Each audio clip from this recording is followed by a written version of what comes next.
माननीय सदस्यगण, जैसा आपको समाचार 2 के भाग के माध्यम से पहले ही सूचित किया जा चुका है कि माननीय मंत्री जी द्वारा बजट प्रस्तुत किए जाने के पश्चात इसकी प्रतियां आपको मेंबर पोर्टल के माध्यम से उपलब्ध करा दी जाएगी। आपको यह भी सूचित किया जाता है कि माननीय वित्त मंत्री जी के बजट भाषण की प्रतियां हार्ड कॉपी के रूप में उपलब्ध कराई जाएगी। अतः बजट प्रस्तुत हो जाने के पश्चात सदस्य कृपया बजट भाषण की अपनी अपनी प्रति प्रकाशन फलक से ले सकते हैं। आइटम नंबर 1, माननीय मंत्री महोदय Shrimati Nirmala Sitharaman ji.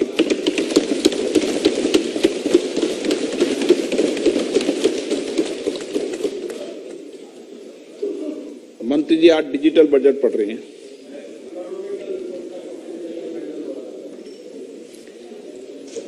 Honorable Speaker,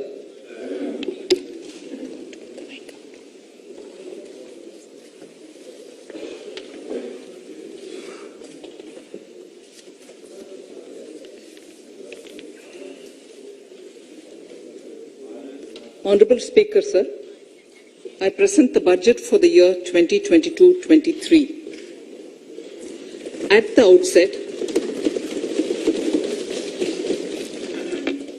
outset, sir, I want to take a moment to express my empathy for those who had to bear adverse health and economic effects of the pandemic. The overall sharp rebound and recovery of the economy is reflective of our country's strong resilience. India's economic growth in the current year is estimated to be 9.2%, highest among all large economies. I recognize we are in the midst of an Omicron wave with high incidence but milder symptoms. Further, the speed and coverage of our vaccination campaign has helped greatly. With an accelerated improvement of health infrastructure in the past 2 years, we are in a strong position to withstand challenges. I am confident that with Sabka Prayas, we will continue our journey with strong growth. Honorable Speaker, we are marking Azadi Ka Amrit Mahotsav and have entered into Amrit Kal, the 25-year-long lead up to India at 100. Honorable Prime Minister in his Independence Day address had set out the vision for India at 100. By achieving certain goals during Amrit Kal, our government aims to attain this vision. They are complementing the macroeconomic level growth focus with a microeconomic level all-inclusive welfare focus, promoting digital economy and fintech, technology-enabled development, energy transition and climate action, and relying on virtuous cycles starting from private investment with public capital investment, helping to crowd in private investment. Since 2014, our government's focus has been on empowerment of citizens, especially the poor and the marginalized. Measures have included programs that have provided housing, electricity, cooking gas, and access to water. We also have programs for ensuring financial inclusion and direct benefit transfers. We are committed to strengthening the abilities of the poor to tap all opportunities. Our government constantly strives to provide the necessary ecosystem for the middle classes, a vast and wide section which is populated across various middle income brackets, to make use of the opportunities they so desire. This budget seeks to lay the foundation and give a blueprint to steer the economy over Amrit Kal of the next 25 years, from India at 75 to India at 100. It continues to build on the vision drawn in the budget of 21-22. Its fundamental tenets, which included transparency of financial statement and fiscal position, reflect the government's intent, strengths, and challenges. This continues to guide us. The initiatives of the last year's budget have seen significant progress and have been provided with adequate allocations in this budget as well. The strengthening of health infrastructure, speedy implementation of the vaccination program, and the nationwide resilient response to the current wave of the pandemic are evident for all. The productivity-linked incentive in 14 sectors for achieving the vision of Atmanirbhar Bharat has received excellent response, with potential to create 60 lakh new jobs and an additional production of 30 lakh crore during next 5 years. Towards implementation of the new public sector enterprise policy, the strategic transfer of ownership of Air India has been completed. The strategic partner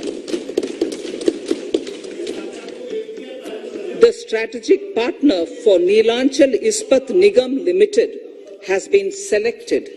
The public issue of the LIC is expected shortly. Others too are in the process for 2022-23. The National Bank आपको पर्याप्त मौका पर्याप्त अवसर मिलेगा बेटे बेटे टिप्पणी मत कीजिए. The National Bank for Infrastructure Development and National Asset Reconstruction Company have commenced their activities. Honourable Speaker, Sir, Budget 2021-22 had provided a sharp increase in provision for public investment or capital expenditure. Throughout the year, with the Honourable Prime Minister guiding the implementation, our economic recovery is continuing to benefit from the multiplier effect. This budget continues to provide impetus for growth. It lays a parallel track of 1. A blueprint for the Amrit Kal, which is futuristic and inclusive. This will directly benefit our youth, women, farmers, the scheduled castes and the scheduled tribes. And number 2, big public investment. Number 2, big public investment for modern infrastructure, readying for India at 100. This shall be guided by PM Gati Shakti and be benefited by the synergy of multimodal approach. Moving forward on this parallel track, we lay the following 4 priorities: PM Gati Shakti, inclusive development, productivity enhancement and investment, sunrise opportunities, energy transition and climate action, and 4, financing of investments.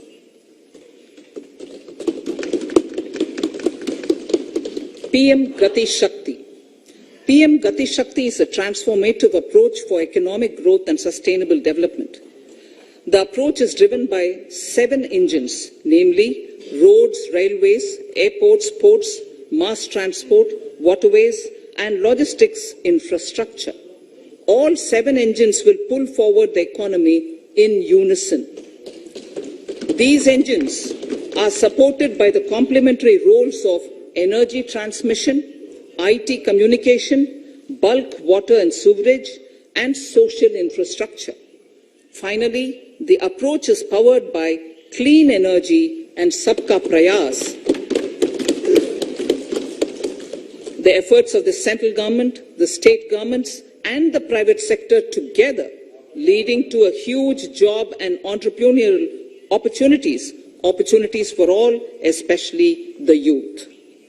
PM Gati Shakti Master Plan, National Master Plan. The scope of PM Gati Shakti National Master Plan will encompass the 7 engines for economic transformation, seamless multimodal connectivity, and logistics efficiency. It will also include the infrastructure development by the state governments as per Gati Shakti Master Plan.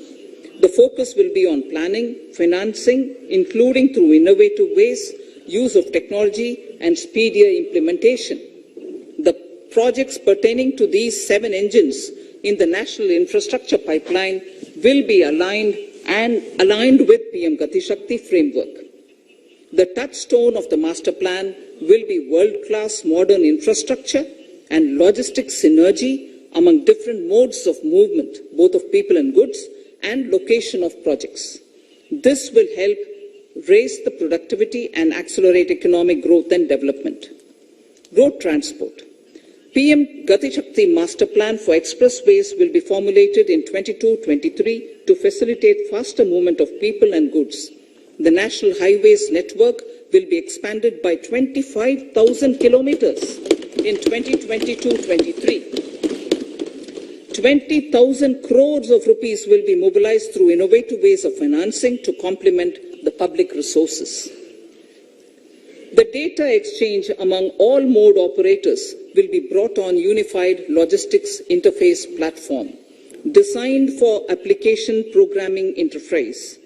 This will provide for efficient movement of goods through different modes, reducing logistics cost and time, assisting just-in-time inventory management, and in eliminating tedious documentation. Most importantly, this will provide real-time information to all stakeholders and improve international competitiveness. Open source mobility stack for organizing seamless travel of passengers will also be facilitated. Contracts for implementation of multimodal logistic parks at 4 locations through PPP mode will be awarded in 22-23. Railways will develop new products and efficient logistics services for small farmers and small and medium enterprises, besides taking the lead in integration of postal and railways network to provide seamless solutions for movement of parcels. One station, one product concept will be popularized to help local businesses and supply chains. As a part of Atmanirbhar Bharat, 2,000 kilometers of network will be brought under Kavach, the indigenous world-class technology for safety and capacity augmentation in 2022-23. 400 new generation Vande Bharat trains will better energy efficiency and passenger riding experience will be developed and manufactured during the next 3 years. 100 PM Gati Shakti cargo terminals for multimodal logistics facilities will be developed during the next 3 years. Innovative ways of financing and faster implementation will be encouraged for building metro systems of appropriate type at scale. Multimodal connectivity between mass urban transport and railway stations will be facilitated on priority. Design of metro systems, including civil structures, will be reoriented and standardized for Indian conditions and needs. Parvat Mala. As a preferred ecologically sustainable alternative to conventional roads in difficult hilly areas, National Ropeways Development Program will be taken up on PPP mode. The aim is to improve connectivity and convenience for commuters, besides promoting tourism. This may also cover congested urban areas where conventional mass transit system is not feasible. Contracts for 8 such ropeway projects for a length of 60 kilometers will be awarded in 22-23. With technical support from the Capacity Building Commission, central ministries, state governments, and their infra agencies will have their skills upgraded. This will ramp up capacity in planning, design, financing, including innovative ways, and implementation management of the PM Gati Shakti infrastructure projects. Inclusive development, our second priority. Agriculture. The procurement of wheat in Rabi 21-22 and the estimated procurement of paddy in Kharif 21-22 will cover 1,208 lakh metric tons of wheat and paddy from 163 lakh farmers and 2.37 lakh crores will be the direct payment of MSP value to their accounts.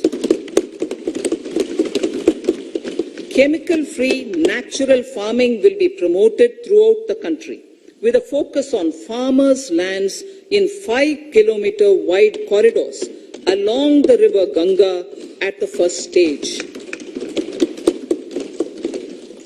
2023 has been announced as the International Year of Millets.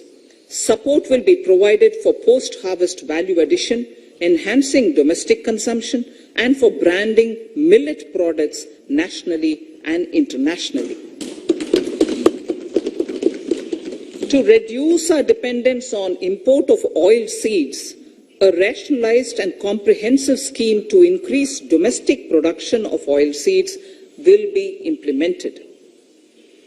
For delivery of digital and high-tech services to farmers, with involvement of public sector research and extension institutions, along with private agri-tech players and stakeholders of agri-value chains, a scheme in PPP mode will be launched.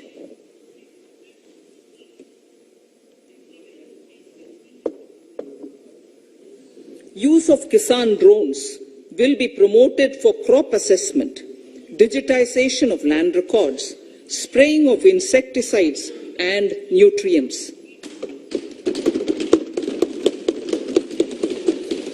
States will be encouraged to revise syllabi of agricultural universities to meet the needs of natural, zero budget and organic farming, modern day agriculture, value addition and management.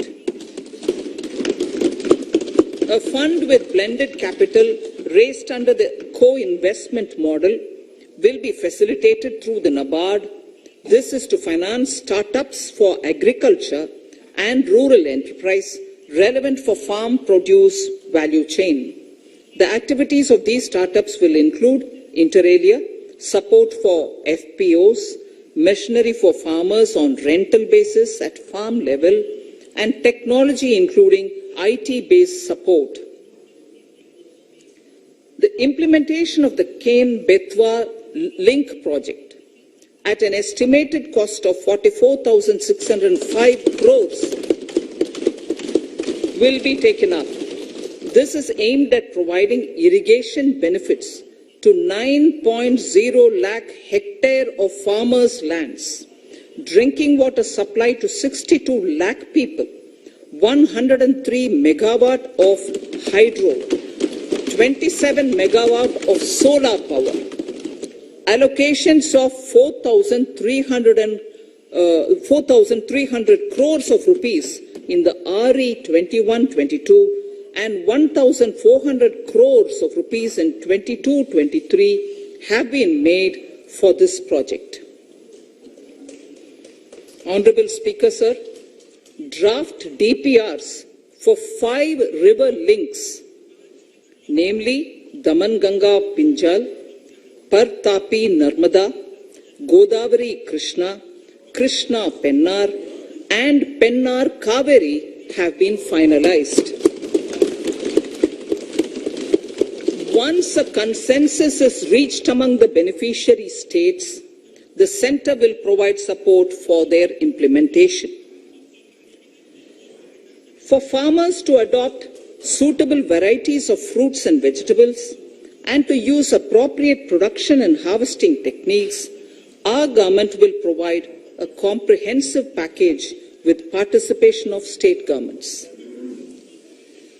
MSMEs, Udyam, eShram, NCS and ASEEM portals will be interlinked. Their scope will be widened. They will now perform as portals with live organic databases, providing G2C, B2C and B2B services. These services will relate to credit facilitation, skilling and recruitment with an aim to further formalize the economy and enhance entrepreneurial opportunities for all. Emergency Credit Line Guarantee Scheme has provided the much needed additional credit to more than 130 lakh MSMEs. This has helped them mitigate the adverse impact of the pandemic. The hospitality and related services, especially those by micro and small enterprises, are yet to regain their pre-pandemic level of business. Considering these aspects, the ECLGS will be extended up to March 2023, and its guarantee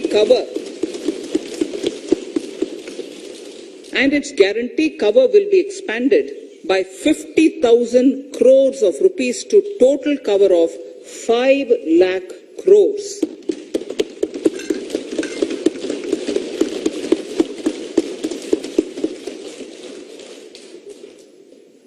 With the additional amount being earmarked exclusively for the hospitality and related sectors. Credit Guarantee Trust for Micro and Small Enterprises, CGT-MSE, scheme will be revamped with required infusion of funds. This will facilitate additional credit of 2 lakh crore for micro and small enterprises and expand employment opportunities.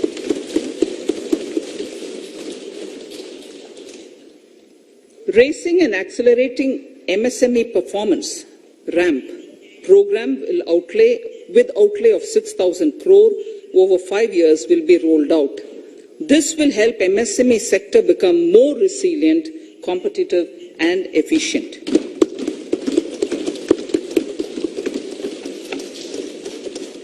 Skilling programs and partnership with the industry will be reoriented to promote continuous skilling avenues, sustainability and employability. The National Skill Qualification Framework will be aligned with dynamic industry needs. Digital ecosystem for skilling and livelihood, the Desh Stack e-portal, will be launched. This aims to empower citizens to skill, reskill or upskill through online training. It will also provide API-based trusted skill credentials, payment and discovery layers to find relevant jobs and entrepreneurial opportunities. Startups will be promoted to facilitate Drone Shakti through varied applications and for drone as a service. In select ITIs in all states, the required courses for skilling will be started.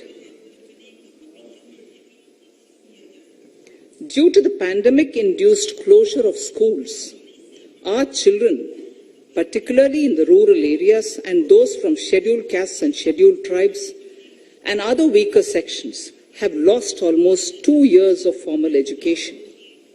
Mostly, these are children in government schools. We recognize the need to impart supplementary teaching and to build a resilient mechanism for education delivery. For this purpose, One Class, One TV channel program of PM eVidya will be expanded from 12 to 200 TV channels. This will enable all states to provide supplementary education in regional languages for classes 1 to 12.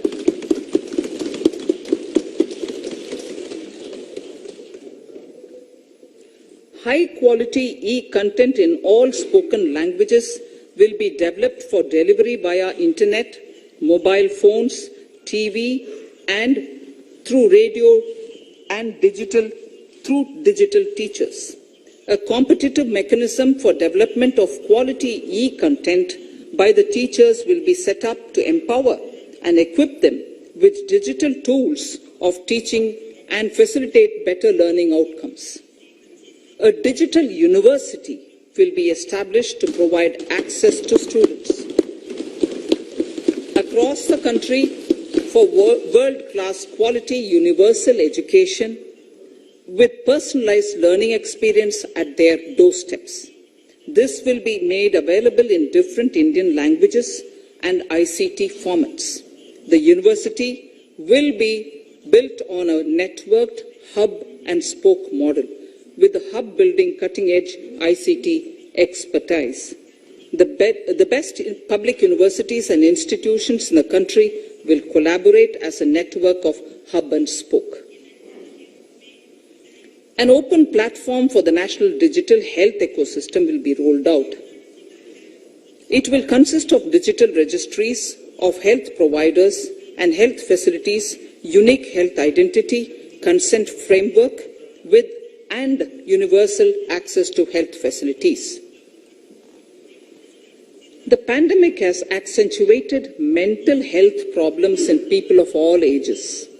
To better the access to quality mental health counseling and care services, a national tele-mental health program will be launched. This will include a network of 23 tele-mental health centers of excellence, with NIMHANS being the nodal center, and International Institute of Information Technology, Bangalore, IIIT Bangalore, providing technology support. Recognizing the importance of Nari Shakti as the harbinger of our bright future and for women-led development, during the Amrit Kal, our government has comprehensively revamped the schemes of the Ministry of Women and Child Development. Accordingly, 3 schemes, namely Mission Shakti, Mission Vatsalya, Saksham Anganwadi and Poshan 2.0 were launched recently to provide integrated benefits to women and children. Saksham Anganwadis are a new generation Anganwadis that have better infrastructure and audio-visual aids, powered by clean energy and providing improved environment for early childhood development. 2 lakh Anganwadis will be upgraded under this scheme. Current coverage of Har Ghar Nal Se Jal is 8.7 crores. Of this, 5.5 crore households were provided tap water in last 2 years itself.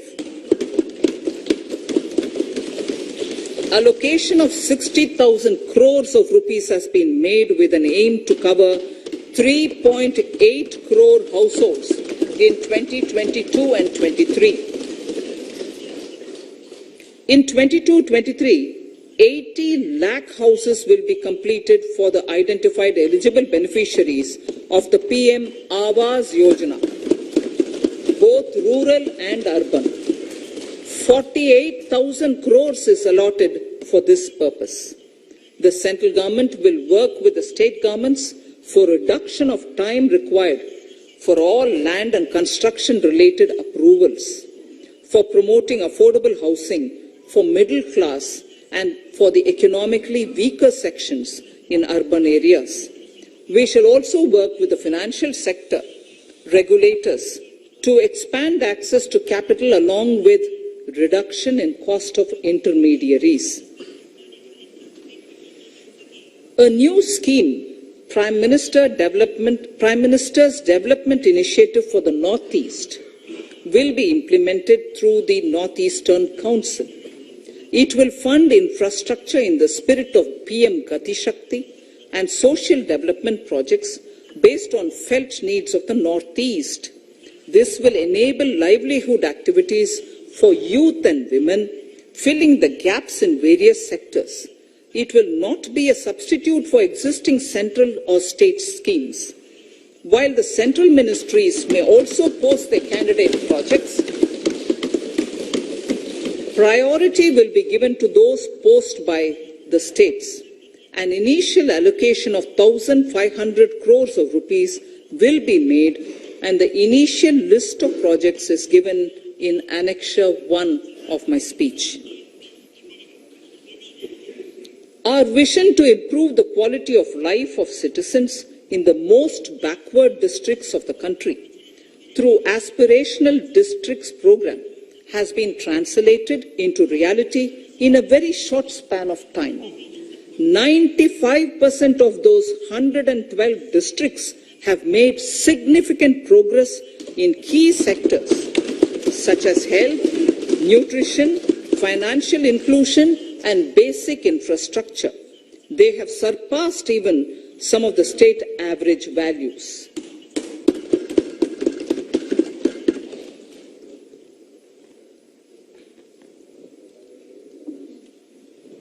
However, in those districts, some blocks continue to lag. In 22-23, the program will focus on such blocks in those districts.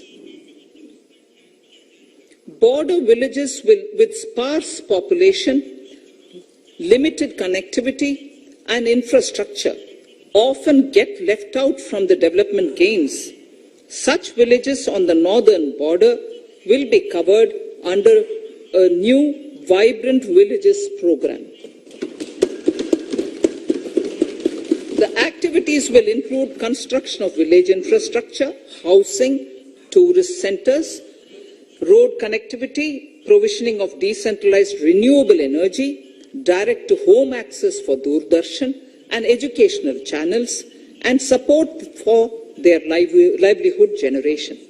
Additional funding for these activities will be provided.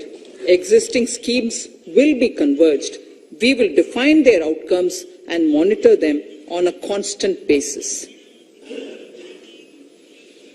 In 2022, 100% of 1.5 lakh post offices will come on the core banking system, enabling financial inclusion and access to accounts through net banking, mobile banking, ATMs, and also provide online transfer of funds between post office accounts and bank accounts.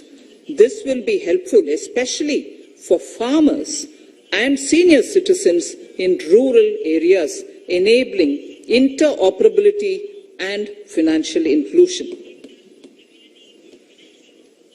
Honorable Speaker, sir, in recent years, digital banking, digital payments, and fintech innovations have grown at a rapid pace in the country.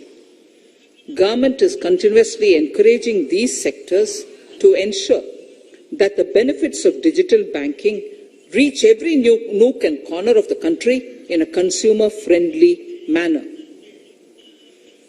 Taking forward this agenda and to mark 75 years of our independence, it is proposed to set up 75 digital banking units in 75 districts of the country by scheduled commercial banks. The financial support for digital payment ecosystem announced in the previous budget will continue in 22-23 as well. This will encourage further adoption of digital payments. There will also be a focus to promote use of payment platforms that are economical and user-friendly. Sir, I move to the next priority. In recent years, over 25,000 compliances were reduced and nearly 1,500 union laws were repealed. This is the result of our government's strong commitment for minimum government and maximum governance. 1,486 union laws were repealed. Our trust in the public and ease of doing business is what is highlighted here, sir. For the Amrit Kal, the next phase of ease of doing business 2.0 and ease of living will be launched. In our endeavor to improve productive efficiency of capital and human resources, we will follow the idea of trust-based governance. The new phase will be guided by an active involvement of the states, digitization of manual processes and interventions, integration of the central and state level systems through IT bridges, a single point access for all citizen-centric services, and standardization and removal of overlapping compliances, crowdsourcing of suggestions and ground-level assessment of the impact with active involvement of citizens and businesses will be encouraged. A single window portal, Parivesh, for all green clearances was launched in 2018. It has been instrumental in reducing the time required for approvals significantly. The scope of this portal will be expanded to provide information to the applicants based on location of units. Information about specific approvals will be provided. It will enable application for all 4 approvals through a single form and tracking of the process through Centralized Processing Center Green, CPC Green. E-passports. The issuance of e-passports using embedded chip and futuristic technology will be rolled out in 22-23 to enhance the convenience for the citizens in their overseas travel. By the time of India at 100, nearly half our population is likely to be living in urban areas. To prepare for this, orderly urban development is of critical importance. This will help realize the country's economic potential, including livelihood opportunities for the demographic dividend. For this, on the one hand, we need to nurture the megacities and their hinterlands to become current centers of economic growth. On the other, we need to facilitate Tier 2 and Tier 3 cities to take on the mantle in the future. This would require us to reimagine our cities into centers of sustainable living with opportunities for all, including women and our youth. For this to happen, urban planning cannot continue with a business as usual approach. We plan to steer a paradigm change. A high-level committee of reputed urban planners, urban economists, and institutions will be formed to make recommendations on urban sector policies, capacity building, planning, implementation, and governance. For urban capacity building, support will be provided to the states. Modernization of building bylaws, town planning schemes, transit-oriented development will be implemented. This will facilitate reforms for people to live and work closer to the mass transit systems. The central government's financial support for mass transit projects and Amrit scheme will be leveraged for formulation of action plans and their implementation for facilitating the TOD and TPS by the states. For developing India-specific knowledge in urban planning and design, and to deliver certified training in these areas, up to 5 existing academic institutions in different regions will be designated as centers of excellence. These centers will be provided endowment fund of 250 crore each. In addition, the AICTE will take the lead to improve syllabi, quality and access of urban planning courses in other institutions. We will promote a shift to use of public transport in urban areas.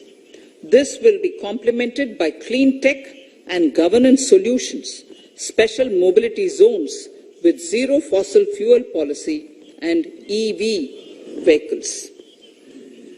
Battery swapping policy. Considering the constraint of space in urban areas, for setting up charging stations at scale, a battery swapping policy will be brought out and interoperability standards will be formulated.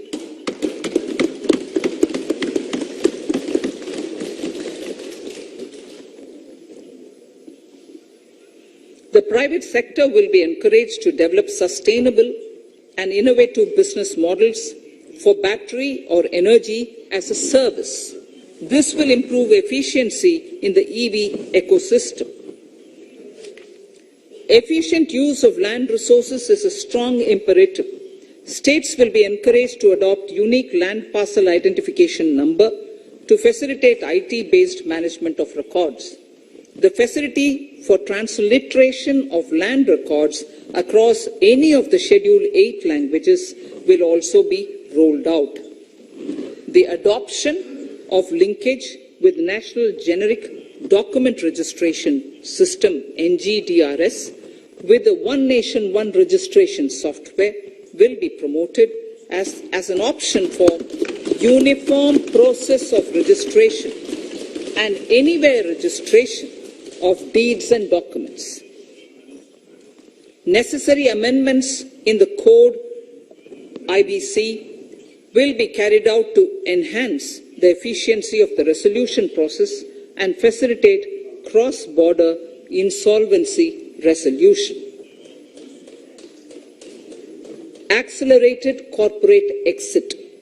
Several IT-based systems have been established for accelerated registration of new companies. Now the Center for Processing Accelerated Corporate Exit, CPACE, will process re-engineering, will be established to facilitate and speed up the voluntary winding up of these companies from the currently required 2 years to less than 6 months. Government procurement. Government rules have recently been modernized for the needs of Amritkal. The new rules have benefited from the inputs from various stakeholders. The modernized rules allow use of transparent quality criteria besides cost and evaluation of complex tenders.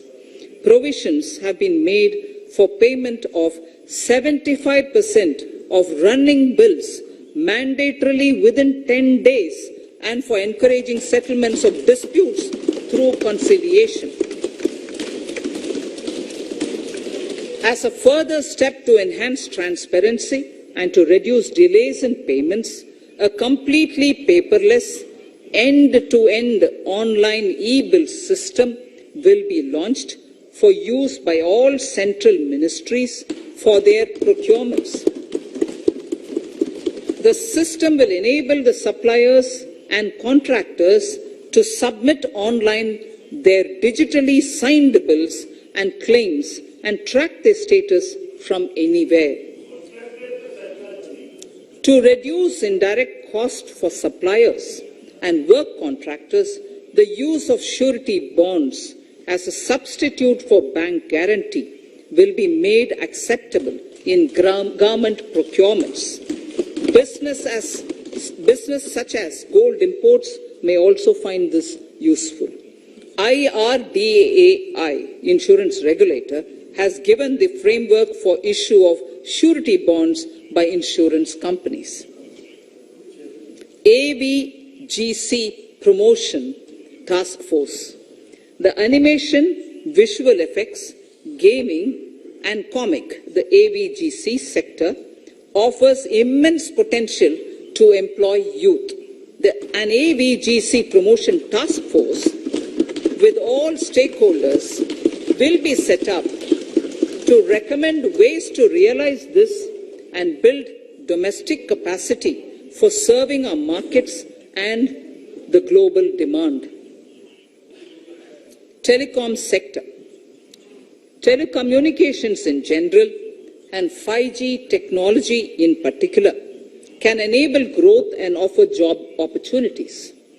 Required spectrum auctions will be conducted in 2022 to facilitate rollout of 5G's mobile services within 2022-23 by private telecom providers.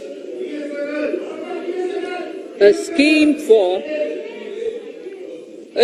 for design-led manufacturing will be launched to build a strong ecosystem for 5G as part of the production-linked incentive scheme.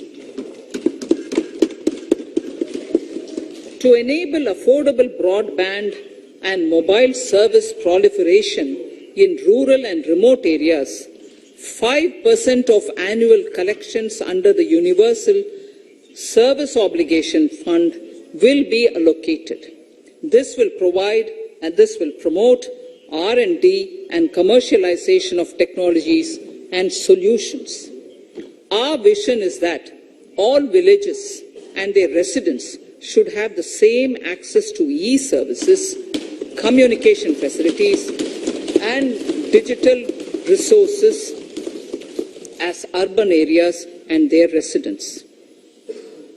The contracts for laying optical fiber in all villages, including remote areas, will be awarded under the BharatNet project through PPP in 22 and 23. Completion is expected in 2025. Measures will be taken to enable better and more efficient use of the optical fiber. Export promotion.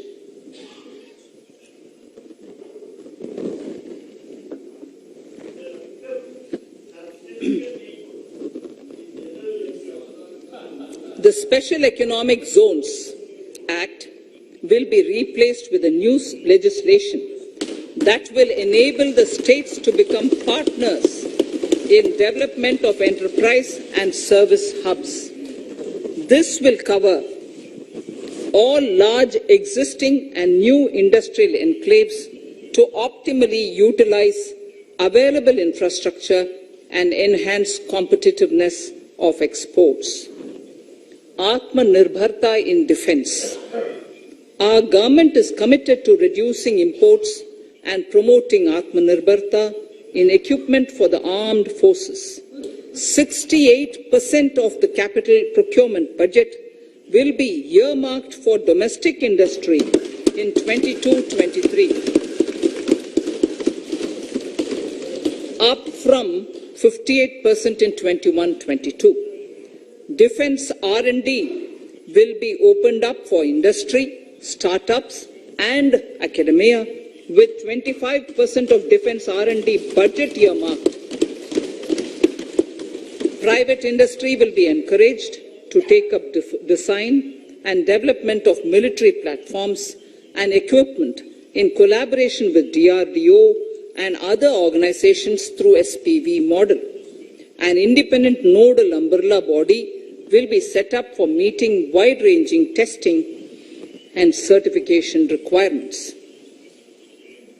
Artificial intelligence, geospatial systems and drones, semiconductor and its ecosystem, space economy, genomics and pharmaceuticals, green energy and clean mobility systems have immense potential to assist sustainable development at scale and modernize the country. They provide employment opportunities for our youth and make Indian industry more efficient and competitive. Supportive policies, light touch regulations, facilitative actions to build domestic capacities and promotion of research and development will guide the government's approach. For R&D in the sunrise opportunities, in addition to efforts of collaboration among academia, industry and public institutions, government contribution will be provided. Energy transition and climate change. The risks of climate change are the strongest negative externalities that affect India and other countries. As Honorable Prime Minister said at the COP26 summit in Glasgow last November, and I quote, "What is needed today is mindful and deliberate utilization instead of mindless, destructive consumption," unquote. The low-carbon development strategy, as enunciated in the Panchamrit that he announced is an important reflection of our government's strong commitment towards sustainable development. The strategy opens up huge employment opportunities and will take the country on a sustainable development path. This budget proposes several near-term and long-term actions accordingly. Solar power. To facilitate domestic manufacturing for the ambitious goal of 280 gigawatts of installed solar capacity by 2030, an additional allocation of 19,500 crores for PLI, Production Linked Incentive, for manufacturing of high-efficiency modules with priority to fully integrate manufacturing units from polysilicon to solar PV modules will be made. Honorable Speaker, sir, the circular economy transition is expected to help in productivity enhancement as well as creating large opportunities for new businesses and jobs.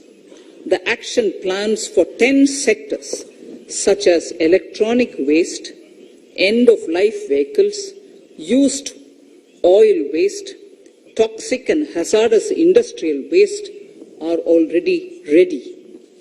The focus will now be on addressing important cross-cutting issues of infrastructure, reverse logistics, technology upgradation, and integration with informal sector. This will be supported by active public policies covering regulations, extended producers' responsibilities, framework, and innovation facilities.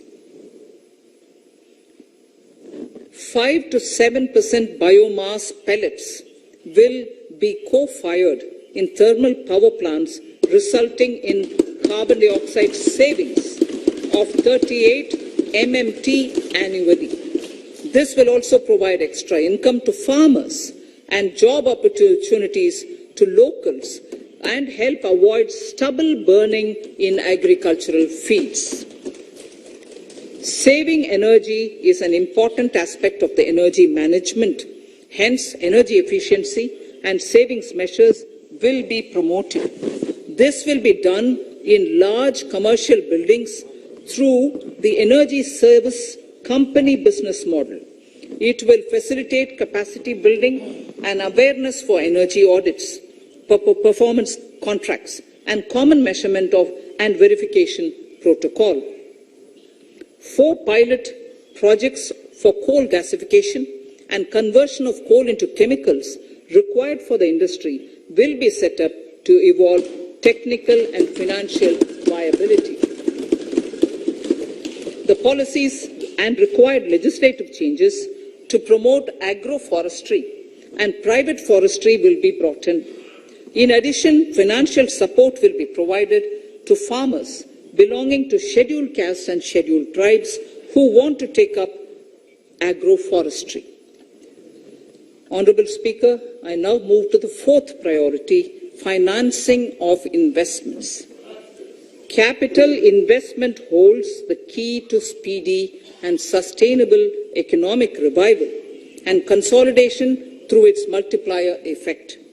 Capital investment also helps in creating employment opportunities, induced enhanced demand for manufactured input from large industries and MSMEs, services from professionals, and help farmers through better agri-infrastructure. The economy has shown strong resilience to come out of the effects of the pandemic with high growth. However, we need to sustain that level to make up for the setback of 2020-2021. As outlined in para 5 earlier, the virtuous cycle of investment requires public investment to crowd in private investment. At this stage, private investments seem to require that support to rise to their potential and to the needs of the economy. Public investment must continue to take the lead and prime the private investment and demand in 2022-23. Considering the above imperative, the outlay for capital expenditure in the union budget is once again being stepped up sharply by 35.4% from 5.54 lakh crore in the current year to 7.50 lakh crores in 22-23. This has increased to more than 2.2 times the expenditure of 2019-20, This outlay in 22-23 will be 2.9% of the GDP. Effective capital expenditure.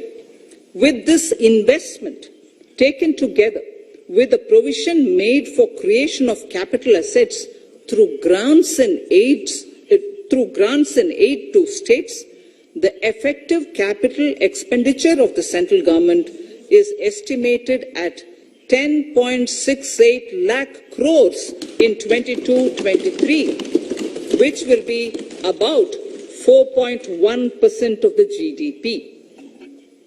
Green bonds. As a part of the government's overall market borrowings in 22-23, sovereign green bonds will be issued for mobilizing resources for green infrastructure. The proceeds will be deployed in public sector projects which help in reducing the carbon intensity of the economy. GIFT IFSC. World-class foreign universities and institutions will be allowed in the GIFT city to offer courses in the financial management, fintech, science, technology, engineering, and mathematics free from domestic regulations, except those by the IFSCA to facilitate availability of high-end human resources for financial services and technology. An international arbitration center will be set up in the GIFT city for timely settlement of disputes under international jurisprudence. Services for global capital for sustainable and climate finance in the country will be facilitated in the GIFT city. Infrastructure status. Data centers and energy storage systems, including dense charging infrastructure and grid-scale battery systems, will be included in the harmonized list of infrastructure. This will facilitate credit availability for digital infrastructure and clean energy storage. Venture capital and private equity invested more than 5.5 lakh crores last year, facilitating one of the largest startup growth system. Scaling up this investment requires a holistic examination of regulatory and other frictions. An expert committee will be set up to examine and suggest appropriate measures. Government-backed funds, NIIF and SIDBI, Fund of Funds, have provided scale capital, creating a multiplier effect. For encouraging important sunrise sectors such as climate action, deep tech, digital economy, pharma, and agri-tech, the government will promote these thematic funds for blended finance, with the government share being limited to 20% and the funds being managed by private fund managers. For financing the infrastructure needs, the stepping up of public investment will need to be complemented by private capital at a significant scale. Measures will be taken to enhance financial viability of projects, including PPP, with technical and knowledge assistance from multilateral agencies. Enhancing financial viability shall also be obtained by adopting global best practices, innovative ways of financing, and balanced risk allocation. Digital rupee.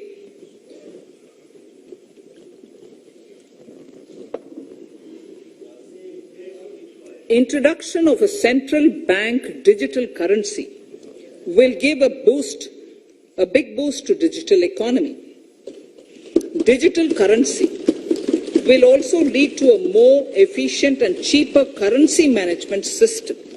It is therefore proposed to introduce digital rupee using blockchain and other technologies to be issued by the Reserve Bank of India starting 2022 and 23.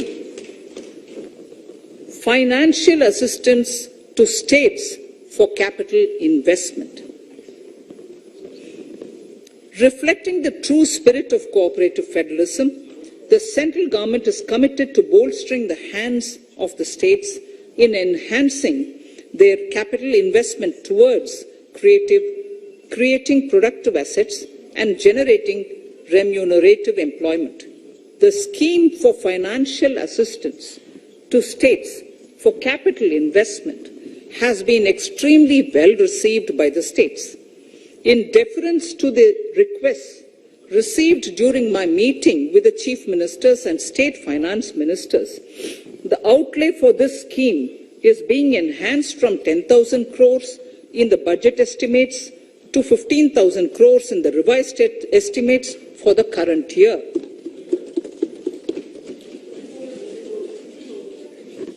For 22-23,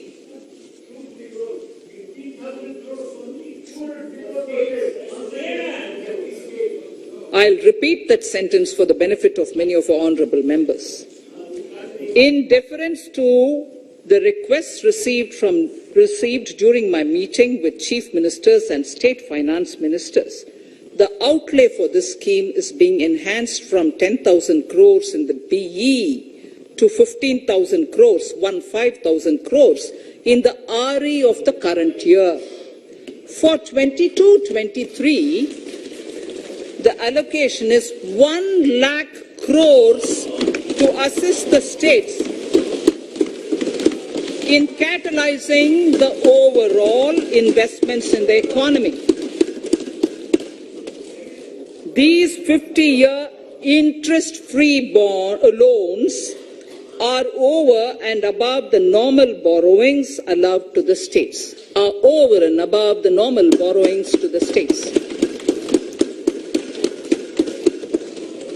This allocation will be used for PM Gati Shakti related and other productive capital investments of the states.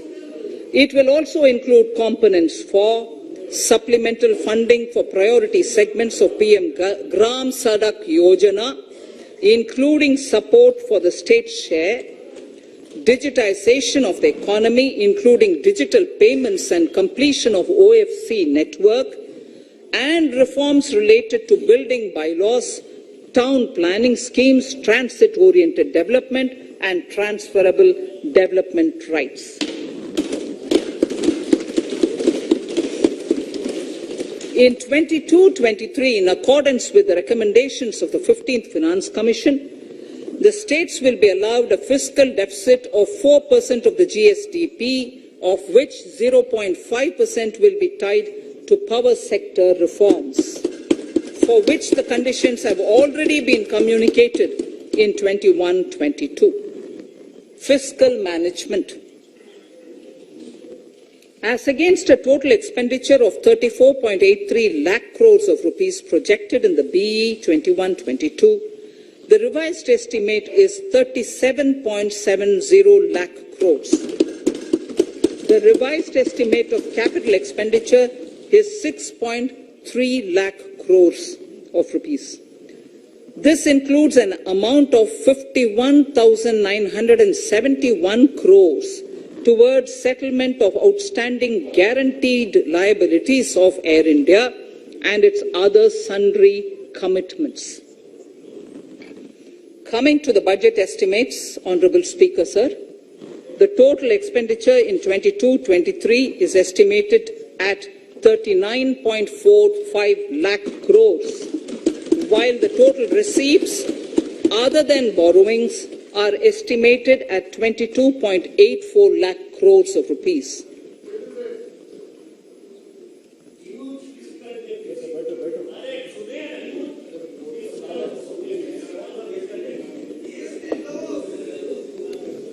The revised fiscal deficit, Honourable Speaker, in the current year is estimated at 6.9% of the GDP, as against 6.8% projected in the budget estimates.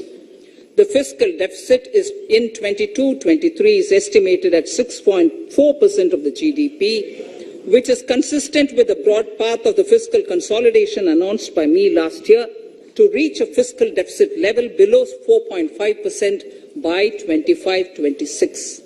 While setting the fiscal deficit level in 22-23, I am conscious of the need to nurture growth through public investment to become stronger and sustainable. I will now move to part B of my speech.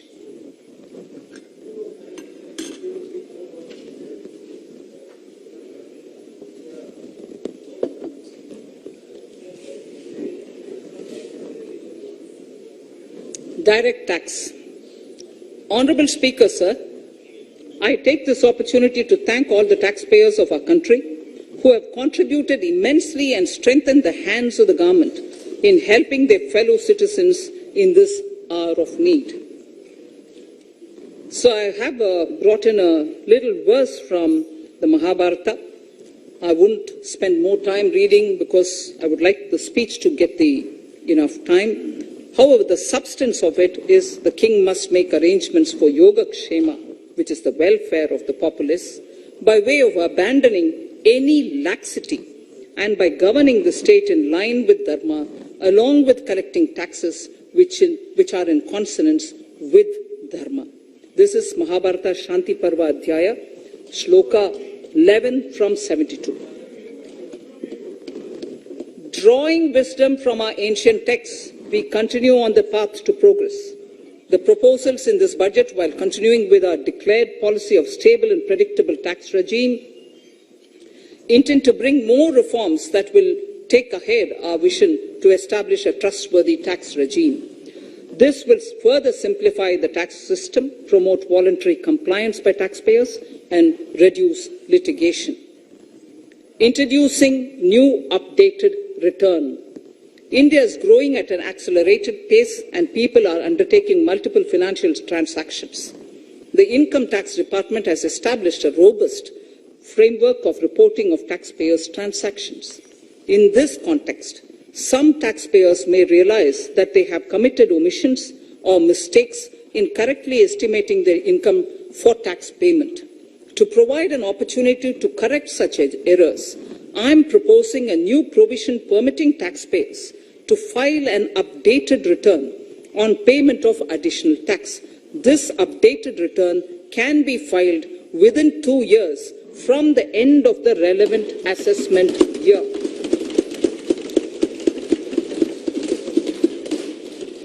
Honorable Speaker, sir, presently, if the department finds out that some income has been missed out by an assessee, it goes through a lengthy process of adjudication. Instead, with this proposal now, there will be a trust repost in the taxpayers that will enable the assessee herself to declare the income that she may have missed out earlier while filing her return. Full details of the proposal are given in the finance bill. It is an affirmative step in the direction of voluntary compliance.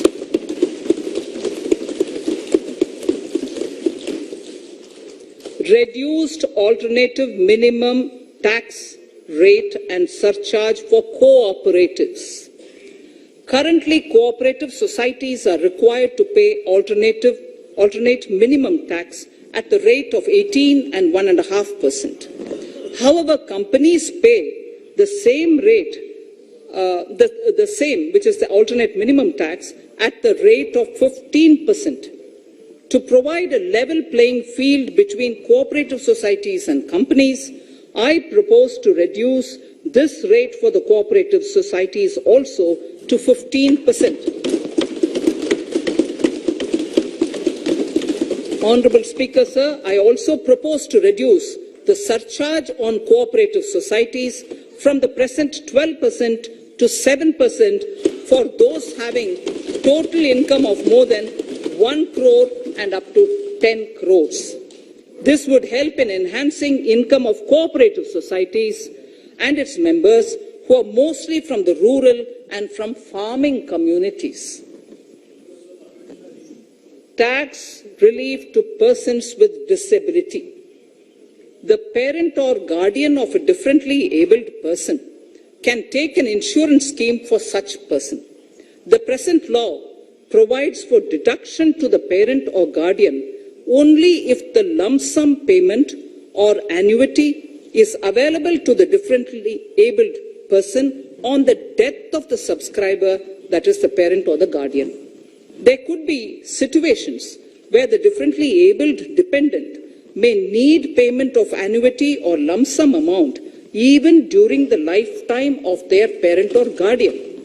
I propose thus to allow the payment of annuity and lump sum amount to the differently abled dependent during the lifetime of the parent and guardians, that is parent or guardians, attaining the age of 60 years. Parity between employees of the state and central governments.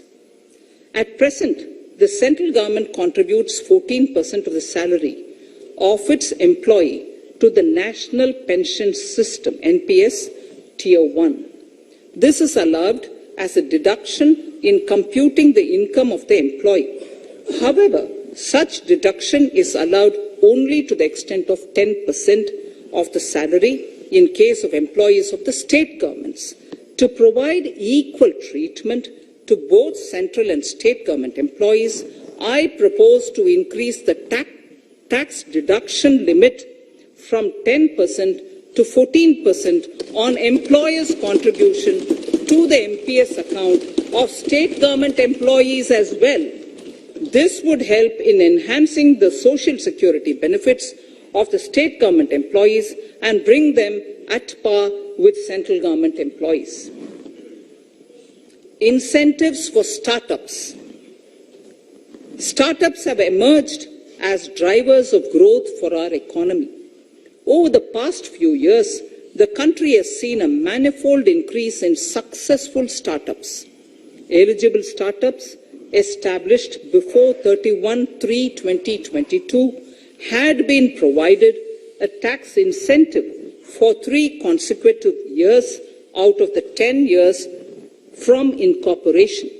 In view of the COVID pandemic, I propose to extend the period of incorporation of the eligible startup by 1 more year, that is up to 31/3/2023, for providing such tax incentives.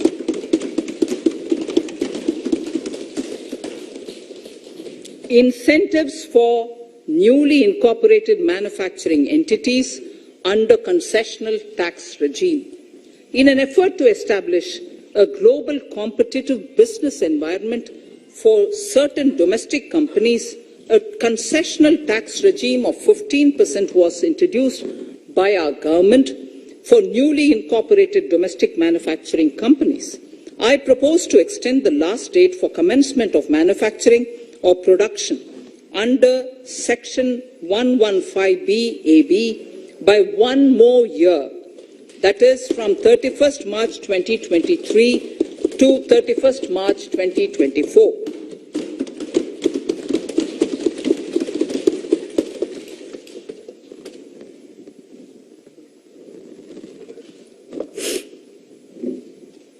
Scheme for taxation of virtual digital assets. There has been a phenomenal increase in transaction in virtual digital assets. The magnitude and frequency of these transactions have made it imperative to provide for a specific tax regime. Accordingly, for the taxation of virtual digital assets, I propose to provide that any income from transfer of any virtual digital asset shall be taxed at the rate of 30%. No deduction in respect of any expenditure or allowance shall be allowed while computing such income except cost of acquisition. Further, loss from transfer of virtual digital asset cannot be set off against any other income. Further, in order to capture the transaction details, I also propose to provide for TDS on payment made in relation to transfer of virtual digital asset at the rate of 1% of such consideration above a monetary threshold. Gift of virtual digital asset is also proposed to be taxed in the hands of the recipient.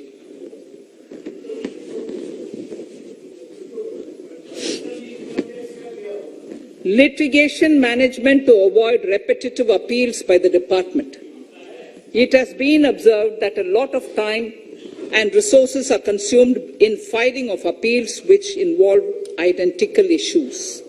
Taking forward our policy of sound litigation management, I propose to provide that if a question of law in the case of an assessee is identical to a question of law which is pending in the appeal before a jurisdictional high court or Supreme Court, in any case, the filing of further appeal in the case of this assessee by the department shall be deferred till such a question of law is decided by the jurisdictional high court or the Supreme Court. This will greatly help in reducing the repeated litigation between taxpayer and the department. Taking forward our efforts to further promote the IFSC, I hereby propose to provide that income of a non-resident from offshore derivative instruments or over-the-counter derivatives issued by an offshore banking unit, income from royalty and interest on account of lease of ship, and income received from portfolio management services in IFSC shall be exempt from tax subject to specified conditions. Rationalization of surcharge. In the globalized business world, there are several work contracts whose terms and conditions mandatorily require formation of a consortium. The members in the consortium are generally companies. In such cases, the income of these AOPs has to suffer a graded surcharge up to 37%, which is a lot more than surcharge on the individual companies.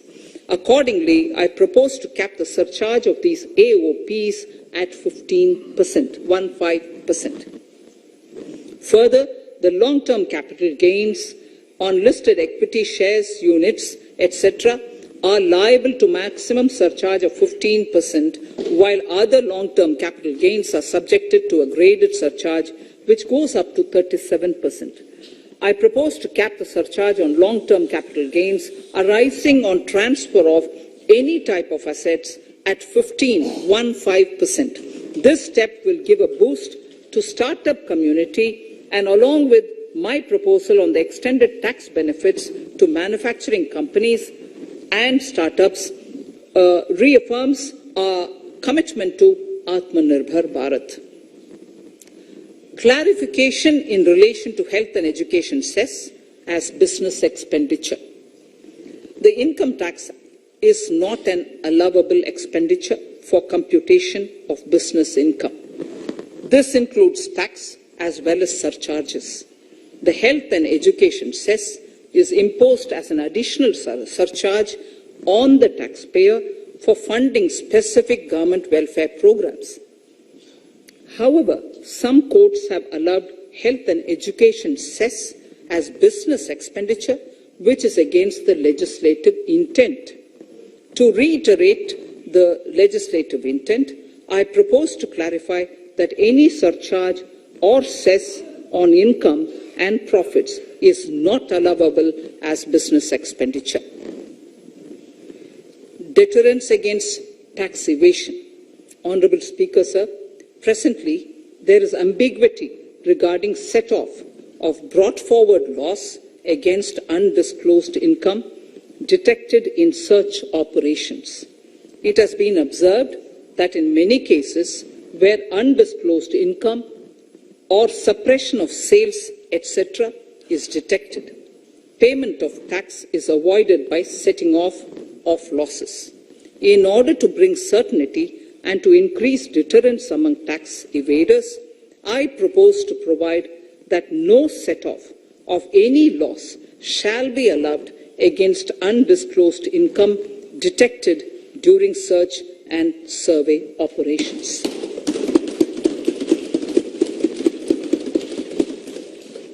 It has been noticed that as a business promotion strategy, there is a tendency on businesses to pass on benefits to their agents. Such benefits are taxable in the hands of the agents. In order to track such transactions, I propose to provide for tax deduction by the person giving benefits if the aggregate value of such benefits exceeds 20,000 rupees during the financial year. A few other changes are being made, the details of which are there in the finance bill. Indirect taxes. So remarkable progress in GST.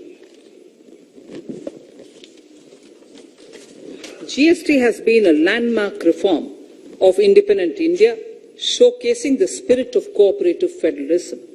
While aspirations were high, there were huge challenges too. These challenges were overcome deftly and painstakingly under the guidance and the oversight of the GST Council. We can now take pride in a fully IT-driven and progressive GST regime that has fulfilled the cherished dream of India as one market, one tax. There are still some challenges remaining, and we aspire to meet them in the coming year. The right balance between facilitation and enforcement has engendered significantly better compliance, and enforcement has engendered better compliance. GST revenues are buoyant despite the pandemic. I would bring in something which I've got to know this morning, not part of my speech, but worth putting in here for the knowledge of the Honourable House. I would like to bring to the notice of this House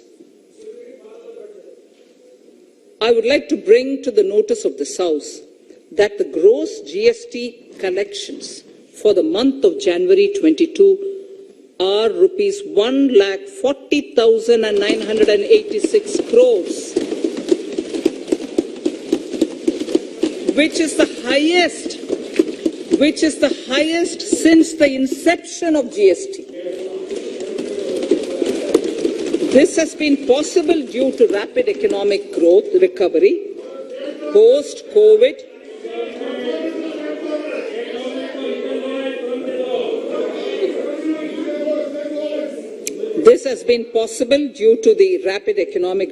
recovery post-COVID, as well as various policy and administration undertaken by central and state tax administrations.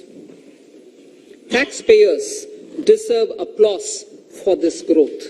Not only did they adapt to the changes, but enthusiastically contributed to the cost of paying taxes. Special economic zones. In part A of my speech, I have referred to the proposed reforms in SEZs. Alongside, we will also undertake reforms in customs administration of SEZs, and it shall henceforth be fully IT-driven and function on the customs national portal with a focus on higher facilitation and with only risk-based checks. This will ease doing business by SEZ units considerably. This reform shall be implemented by 30th September 2022. Customs reforms and duty rate changes. Customs administration has reinvented itself over the years through liberalized procedures and infusion of technology. Faceless customs has been fully established. During COVID-19 pandemic, customs formation have done exceptional frontline work against all odds, displaying agility and purpose. Customs reforms have played a very vital role in domestic capacity creation, providing level playing field to our MSMEs, easing the raw material supply side constraints, enhancing ease of doing business, and being an enabler to other policy initiatives such as PLI and phased manufacturing plans. My proposal on customs side are aligned to these objectives. Project imports and capital goods. National Capital Goods Policy 2016 aims at doubling the production of capital goods by 2025. This would create an employment opportunities and result in increased economic activity. However, several duty exemptions, even extending to over 3 decades, in some cases have been granted to capital goods for various sectors like power, fertilizer, textiles, leather footwear, food processing, and fertilizers. These exemptions have hindered the growth of the domestic capital goods sector. Similarly, project import duty concessions have also deprived the local producers of a level playing field in areas like coal mining projects, power generation, transmission or distribution projects, railway and metro projects. Our experience suggests that reasonable tariffs are conducive to the growth of domestic industry and make in India without significantly impacting the cost of essential imports. Accordingly, Honourable Speaker, Sir, it is proposed to phase out the concessional rates in capital goods and project imports gradually and apply a moderate tariff of 7.5%. Certain exemptions for advanced machineries that are not manufactured within the country shall continue. A few exemptions are being introduced on inputs like specialized castings, ball screw, and linear motion guide to encourage domestic manufacturing of capital goods. In the last two budgets, we have rationalized several customs exemptions. We have once again carried out an extensive consultation, including by crowdsourcing. As a result of these consultations, more than 350 exemption entries are proposed to be gradually phased out. These include exemptions on certain agricultural produce,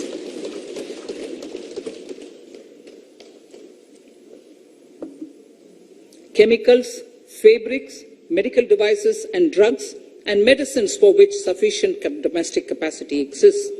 Further, as a simplification measure, several concessional rates are being incorporated in the customs tariff schedule itself instead of prescribing them through various notifications. This comprehensive review will simplify the customs rate and tariff structure, particularly for sectors like chemicals, textiles, and metals, and minimize disputes. Removal of exemption on items which are or can be manufactured in India and providing concessional duties on raw material that go into manufacturing of intermediate products will go many a step forward in achieving our objective of Make in India and Atmanirbhar Bharat. I shall now take up specific sector-specific proposals. Electronics. Electronic manufacturing has been growing rapidly. Customs duty rates are being calibrated to provide a graded rate structure to facilitate domestic manufacturing of wearable devices, hearable devices, and electronic smart meters. Duty concessions are being given to parts of transformer of mobile phone chargers and camera lens of mobile camera module and certain other such items. This will enable domestic manufacturing of high-growth electronic items. Gems and jewelry. To give a boost to the gems and jewelry sector, customs duty on cut and polished diamonds and gemstones is being reduced to 5%. Simply sawn diamond would attract nil customs duty. To facilitate export of jewelry through e-commerce, a simplified regulatory framework shall be implemented by June this year. To disincentivize import of undervalued imitation jewelry, the customs duty on imitation jewelry is being prescribed in a manner that a duty of at least 400 rupees per kg is paid on its import. Chemicals. Customs duty on certain critical chemicals, namely methanol, acetic acid, and heavy feedstocks for petroleum refining are being reduced, while duty is being raised on sodium cyanide, for which adequate capacity in the domestic arena exists. These changes will help in enhancing domestic value addition. MSMEs.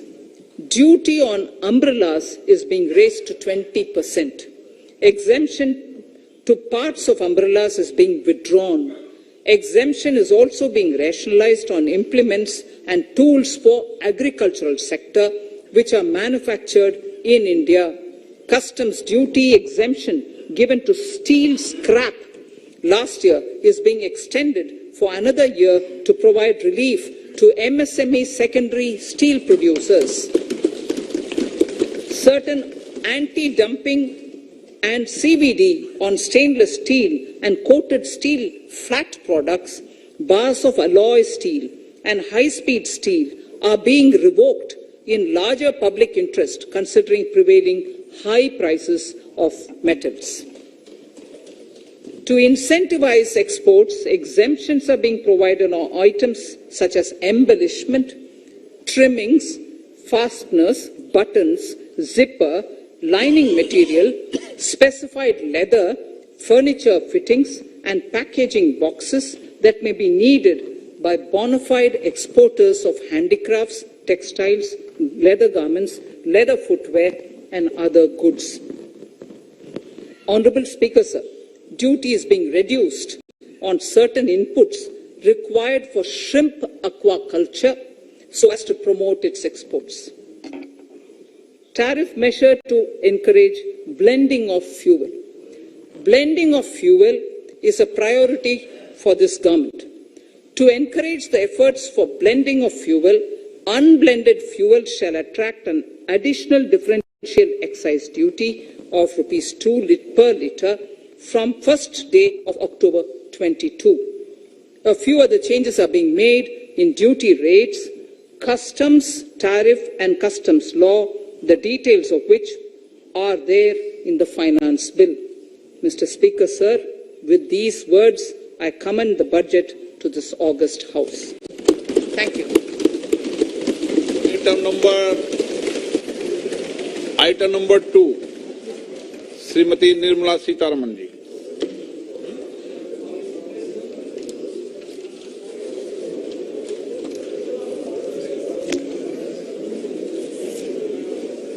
Sir, with your permission, I rise to lay on the table the following statements under Section 3(1) of the Fiscal Responsibility and Budget Management FRBM Act 2003.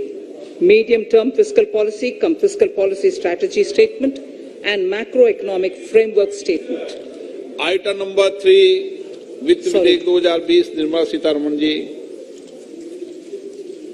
Sir, item number 3, Finance Bill.